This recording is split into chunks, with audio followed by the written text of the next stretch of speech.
protect yourself. Protect. What do you think when you think protect? Do you think of a warrior? Well, it seems as though St. Paul, too, thought of a warrior.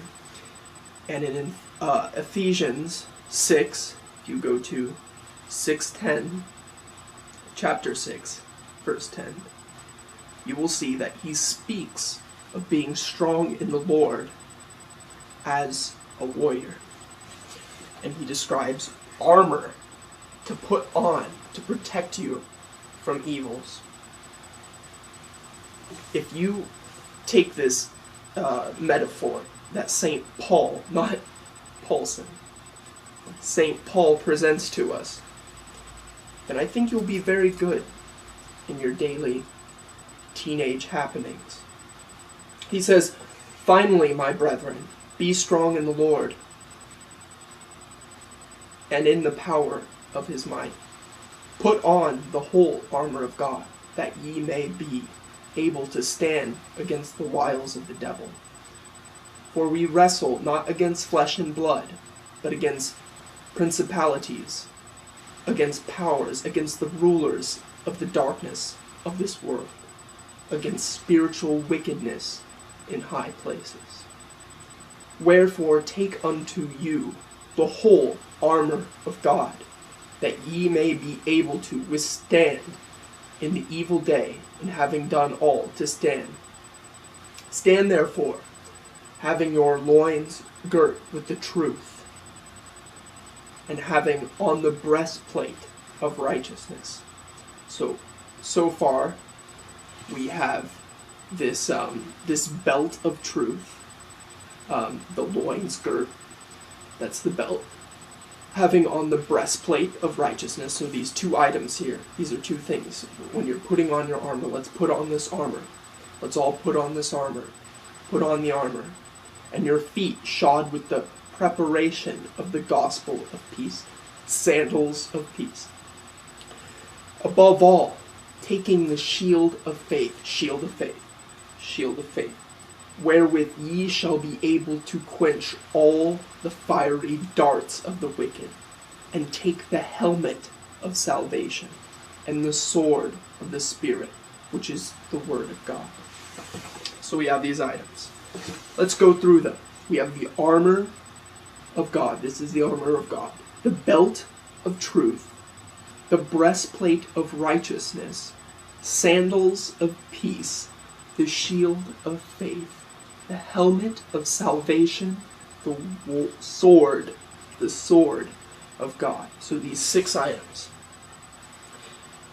It occurred to me when I was reading this that when it was written at this time, St. Paul, it would make a lot of sense to a kid then who watches a knight go by on his horse with full armor. He sees that all his life.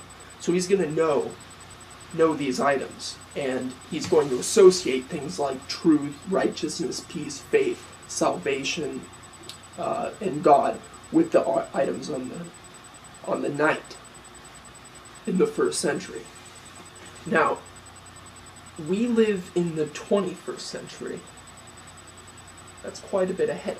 We no longer see warriors, bold knights, and samurais go by.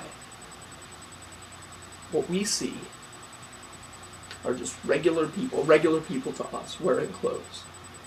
So what I'm going to do right now is try to convert to you this text to the modern day. So, belt of truth. Well, we all have belts.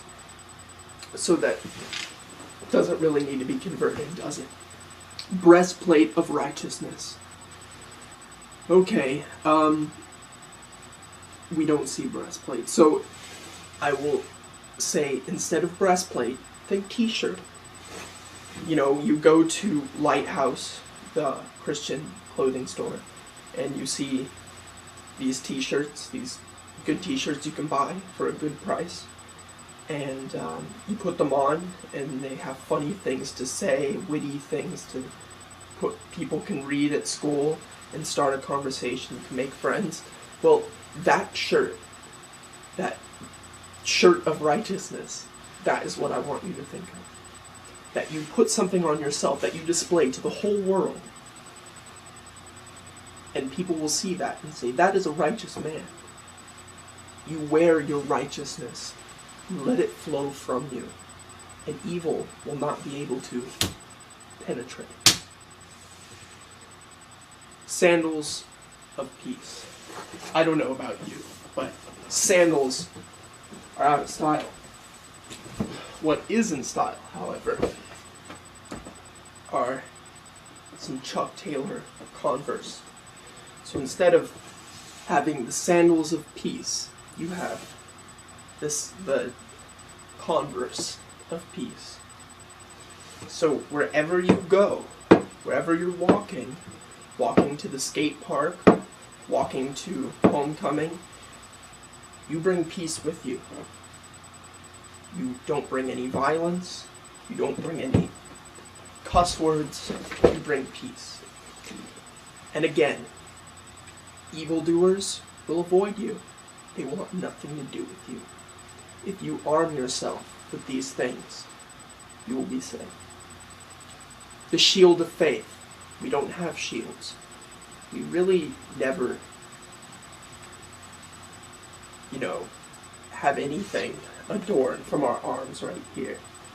I thought about it a lot, and I really didn't come up with a easy conversion for this one. Conversion to 21st century vernacular. So instead we'll think of what's trying to be conveyed. Well, with a shield you're protecting yourself from arrows that are coming down from the sky. A shield like this African war shield, made of rough wood, and it will keep you protected from forces of evil.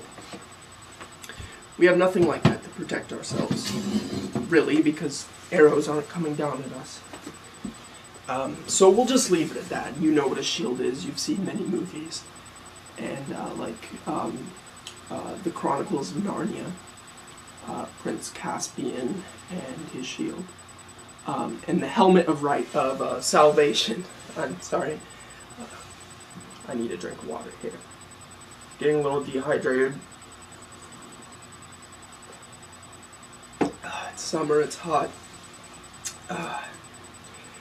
So, the helmet of salvation. Nobody wears a helmet, so we'll say the hat of salvation. And you can put it to the side to be stylish. God never said you can't believe in style. Believe with style.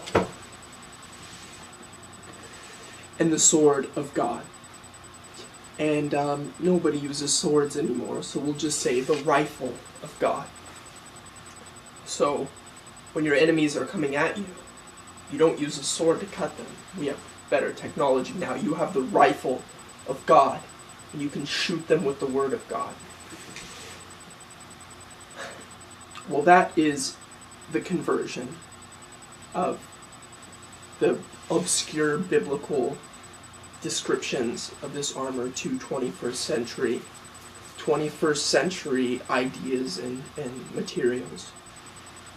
So that if you think about these things, you think about the converse of peace, and you think about the shield and the rifle of God, things you're familiar with during your day, and you imagine these things adorned upon you, you can protect yourself from evil. And God knows there's so much evil that us teenagers encounter every day. Even on the very site that I am using to spread the word of God, I see monstrous, horrible, vile, inappropriate material that, I see little kids logging onto this website, and I hope they just don't stumble upon it.